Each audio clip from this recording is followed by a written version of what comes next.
회장님들만 살았던 75평 대형 평수 아파트인데요. 대지 지분이 67평이고 한강뷰 아파트, 광진구 워커힐 아파트인데요. 8억이나 저렴한 가격에 경매로 나왔었는데 무려 1원에 낙찰이 되었습니다. 오늘은 워커힐 아파트 낙찰가를 알아보고 법원 경매로 19건을 낙찰받고 분양 1건, 일반 매매로 16건을 매입하면서 수십 건의 인테리어를 턴키, 반턴키, 직영, 셀프 인테리어를 해보면서 실제로 경험한 인테리어를 최저가에 저렴하게 할 수 있는 노하우를 여러분들께 공유하겠습니다. 영상 보시기 전에 좋아요 한번 부탁드릴게요. 그럼 바로 시작하겠습니다.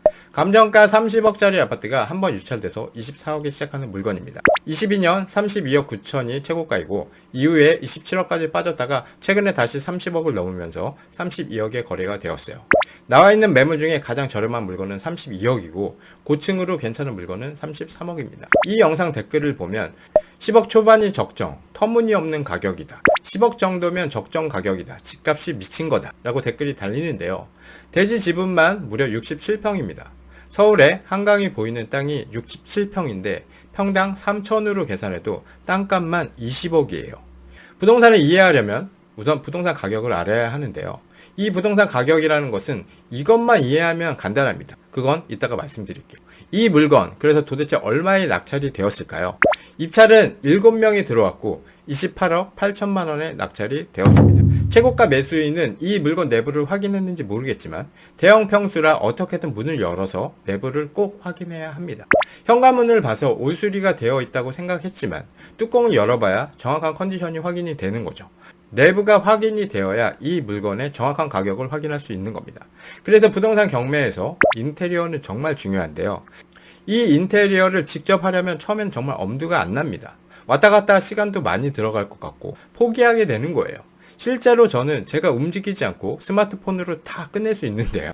업체에 맡기면 편하지만 시간 좀 들여서 각 공정별 인테리어 공사를 직접 했을 때 열흘 만에 500만 원을 번다면 안 하실 건가요? 그럼 오늘은 이 강에 대해서 말씀드리겠습니다. 인테리어 시공 순서는 첫 번째, 실제 공사 일정 개시, 싱크대 신발장 철거, 간접 조명선 딴놓기. 두 번째, 타일 도기, 돔천장 주문. 세 번째, 타일 시공, 욕실 올수리, 싱크대 수전 내린 작업. 세 번째, 페인트 시공. 다섯 번째, 싱크대 시공. 여섯 번째, 중문 시공. 일곱 번째, 천장 타공 다운라이트 설치. 여덟 번째, 도배. 아홉 번째, 전등 스위치 콘센트 문손 잡이 비도봉 도어락 교체. 열 번째, 장판. 총 10단계로 크게 정리할 수 있습니다. 첫 번째, 실측, 공사 일정 개시, 싱크대 신발장 철거, 간접 조명선 따 놓았는데요.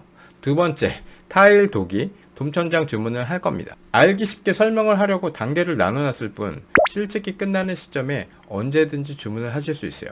그러니까 더 타이트하게 공정을 짜면 더 빨리 할 수 있는 거죠. 첫 주문이라면 직접 방문해서 타일, 도기, 거울장, 수전, 액세서리 등등 직접 보고 주문하셔야 합니다. 딱 한 번만 가서 직접 할 거니까 사진 찍어 두시고 가격 쫙 정리해 두시면 그 다음부터는 직접 가지 않고 전화로 주문하시면 됩니다. 주문 전 반드시 해야 할 것이 있는데요. 세면대 트랩과 바닥 유가입니다. 세면기 트랩은 두 가지 종류가 있는데 벽면으로 들어가는 망치 트랩이 있고요. 바닥으로 내려가는 아이 트랩이 있어요. 유가도 세면대가 세탁기 유가로 들어가는지 유가의 종류도 잘 확인해서 주문해야 합니다. 저는 이렇게 엑셀로 잘 정리를 해서 이제 업체에 주문을 하는데요.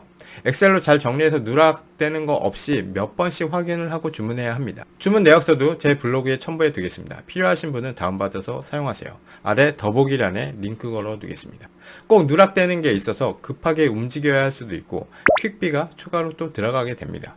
양중까지 부탁하면 아파트 내부까지 배송을 해줍니다. 양중비는 세금 계산서도 안 되고 처음에는 조금이라도 아끼려고 제가 직접 나르고 했는데 좀 삶의 현타가 오면서 그래서 지금은 제가 양중을 직접 하지 않고 맡기고 있습니다.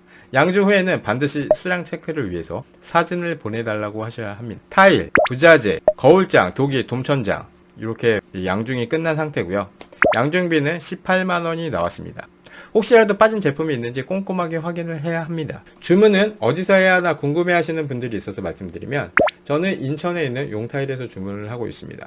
따로 광고비를 받은 것은 아닙니다. 제가 알고 있는 타일 업체 중에 가장 저렴합니다. 혹시 용타일보다 저렴한 업체를 알고 계시다면 댓글로 공유 좀 부탁드려요. 괜히 자신이 가지고 있는 거래처에 사람들이 몰리면서 가격이 올라가는 게 좋을 게 없다고 생각하고 안 가르쳐 주시는 분들이 많은데 같이 좀 먹고 삽시다. 분명 오픈하는 만큼 다른 좋은 걸로 되돌아가게 되어 있어요. 그게 바로 선순환 구조입니다. 부동산을 이해하려면 부동산 가격을 이해한다고 말씀드렸습니다. 비빔밥을 5,000원에 파는 식당이 있어요. 그런데 물가 상승으로 쌀, 시금치, 콩나물, 계란, 고추장, 참기름 등 식자재와 인건비가 크게 뛰어 올랐습니다. 그래서 전에는 비빔밥을 5,000원에 팔면 마진이 있었는데요. 이제는 5,000원에 팔면 적자가 됩니다. 모든 게 다 2배로 올랐기 때문에 비빔밥도 10,000원이 되어야 그 전에 같은 마진이 나오게 되는 거죠. 결국 월세도 내야 하고 지금 월급도 줘야 하기 때문에 어쩔 수 없이 비빔밥 가격을 10,000원까지는 못 올리고 8,000원으로 올렸어요. 그러다 손님들의 반응이 보이기 시작합니다. 누가 비빔밥을 8,000원씩이나 내고 사먹냐라고 말하면서 앉았다가 그냥 나가는 손님도 생깁니다. 사람들에게 비빔밥은 5,000원이라는 강한 인식 때문에 8,000원이라는 가격을 받아들일 수 없는 거예요. 5,000원을 받으면 적자라서 문을 닫아야 하고 8,000원을 받으면 손님이 없어서 문을 닫아야 합니다. 여러분이 비빔밥 가게 사장님이라면 어떻게 하실 건가요? 그냥 접는 게 맞다고 생각하시는 분이 많을 거예요. 이게 지금 자영업자들의 현실입니다. 이렇게 자영업자들이 무너지고 있어요. 아파트를 짓는 건설사도 마찬가지입니다. 전에는 공사비를 평당 500만원이면 수익이 나오는 구조였는데 그래서 비빔밥처럼 하나하나 재료를 넣고 만들어서 분양가를 책정해서 팔면 수익이 나왔습니다. 하지만 시멘트, 철근을 비롯한 자재비, 인건비가 오르면서 이제는 평당 700만원을 받지 않으면 수익이 나질 않아요. 욕실 한 칸 올수리 비용이 전에는 250이었는데 요즘은 500을 달라고 하니까 정말 많이 오른 거죠. 조합원들은 오른 공사비는 너무 비싸다며 받아들이질 않아요. 공사비는 평당 500만원이라는 인식이 비빔밥은 5,000원처럼 강하게 머릿속에 각인되어 있기 때문입니다. 평당 500만원을 받으면 수익이 안 나서 공사를 할 수 없고 평당 700만원을 받으면 사줄 손님이 없어서 공사를 할 수 없게 되는 거예요. 그래서 결국 건설사들도 문을 닫고 공사를 중단하는 겁니다. 사람들은 8,000원짜리 비빔밥을 언제부터 사 먹게 될까요? 아무도 5,000원으로 한 끼 식사가 불가능하다는 것을 깨닫고 먹고 싶은 메뉴가 12,000원, 15,000원 하는 것을 보면서 이제 밥 한 끼 먹으려면 10,000원 이하로는 어렵구나 라는 것을 실감합니다. 그때부터 비빔밥이 8,000원이면 적당하다라고 생각하게 되는 거예요. 물가가 전부 오른 것을 실감하면서 가격을 받아들이기 시작합니다. 아무리 찾아봐도 5,000원짜리 비빔밥은 어디에도 존재하지 않기 때문이죠. 아파트도 마찬가지입니다. 과거의 가격으로 살 수 있는 아파트를 찾아봤자 없다는 것을 확인하는 순간 이제는 평당 700만원짜리의 가격을 받아들이는 거죠. 강남에는 그 가격이 평당 1억이 되는 거죠. 과거에 2,000원, 3,000원, 5,000원짜리 비빔밥은 이제 추억의 가격일 뿐이에요. 어릴 적 50원짜리 동전을 넣고 했던 오락실 테트리스가 이제는 카드로 1,000원을 결제하고 해야 합니다. 20억 아파트, 40억 아파트, 손에 닿을 수 없는 가격이라 말도 안 되는 것 같지만 이제 가격을 받아들여야 합니다. 대출 규제를 하면 집값을 잡을 수 있습니까? 비빔밥은 이미 8,000원인데 점심 식사 한 끼는 이미 10,000원을 넘었어요. 카드 한도를 줄인다고 비빔밥 값이 5,000원으로 떨어질까요? 아파트 가격이 다시 반토막이 나야 한다. 이렇게 얘기하는 폭락이들의 말이 저한테는 비슷하게 보입니다. 사람들 돈을 못 쓰게 만들면 비빔밥 값이 4,000원으로 반토막 나겠지. 잘 찾아보면 황실짜장 같은 곳에 3,900원짜리 짜장면도 있어요. 그냥 5구제곱미터가 10억이 넘는 게 비싸다고 생각되면 그냥 충청도 쪽으로 내려가서 3억짜리를 사시면 되는 거예요. 우리가 살아가면서 돈을 버는 방법은 아주 다양하게 많습니다. 직장에서 월급을 받을 수도 있고요. 사업을 해서 물건을 팔든 음식을 팔든 요즘은 컨텐츠를 파는 세상이기도 하죠. 강의도 팔고 그냥 월급만 받는 것보다는 뭔가를 팔아서 돈을 버는 게 더 빠르게 돈을 벌 수 있습니다. 그리고 또 뭐가 있습니까? 돈을 일을 시키는 투자가 있습니다. 돈이 일을 해서 돈을 벌어주는 거죠. 주식도 있고 비트코인도 있고 부동산을 임대해서 월세를 받을 수도 있는데요. 이 세상은 돈을 벌 수 있는 방법이 참 다양합니다.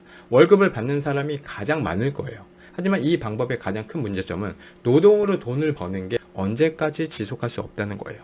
몸이 아프면 끝나는 겁니다. 젊었을 때는 몸이 짱짱하니까 괜찮은데 50대, 60대가 되면 우리가 가진 능력이나 기술이 정말 특출나지 않는 이상 내가 없이는 회사가 돌아가지 않는 이상 대체할 사람은 널리고 널렸어요.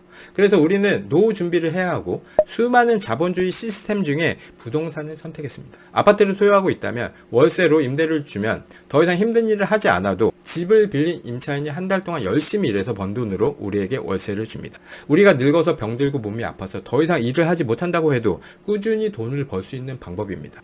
돈을 많이 벌어 근사한 부동산을 사서 월세를 받는다는 생각을 한다면 평생 부자가 될 수 없습니다. 월세 부자는 갑자기 부자가 된 사람은 없습니다. 부자가 되기 위해서는 없는 돈을 모아서 월세를 받을 수 있는 부동산을 꾸준히 사모으다 보면 어느새 월세 부자가 되는 겁니다. 꼭 여러분들도 월세 부자가 되시길 바래요. 그러기 위해서는 인테리어를 잘 배워두셔야 해요. 40만원 받는 월세를 60만원으로 올릴 수 있는 게 바로 인테리어입니다. 그럼 다음 단계 3강 타일 시공, 욕실 올수리, 싱크대 수전 내린 작업으로 넘어가겠습니다. 다음 강에서 뵙겠습니다.